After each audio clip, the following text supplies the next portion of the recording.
কোনো একজন নারী সে হয়তো পর্দা মেনটেন করে না, একটু হিপ হপ স্টাইলে চলাফেরা করে, তো সে ভাবলো যে না, আমি তো অনেক ভুল করে ফেলছি, আমি সংশোধন হব, আমি প্র্যাকটিসিং হতে চাই। তো এখন যখন সে আপনার কাছে আসছে নাসিহাত নেওয়ার জন্য, আপনি যদি বলেন যে তোমার এই করতে হবে, বোরকা ঝুলাইতে হবে, হাত মোজা পা মোজা, পারবে?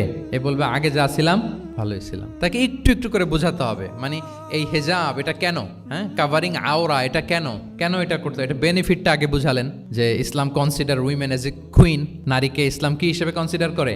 রানী হিসেবে। তো রানীর তো একটা ড্রেস কোড থাকবে, স্পেশাল পোশাক থাকবে, এগুলো বুঝাবেন। সে যাতে একটু নিজেকে গুছিয়ে চলে, শুরুর দিকে আপনি এই বার্তা দিতে পারেন যে একটু গুছিয়ে চলতে হবে। এরপর একটু শালীন পোশাকে যেন সে অভ্যস্ত হয়, এটা বললেন। সে যখন শালীন পোশাকে অভ্যস্ত, তারপরে হেজাবের ফজিলত বললেন, সে যেন হেজাব পরে। যখন সে হেজাব পরে, এরপরে তাকে নেকাবের কথা বললেন। এইভাবে আস্তে আস্তে তাকে বোঝাতে হবে। কিন্তু একবারে যদি সব চাপিয়ে দেন, বলেন তো আওয়াজ করে, সে কি ওটা রিসিভ করতে পারবে?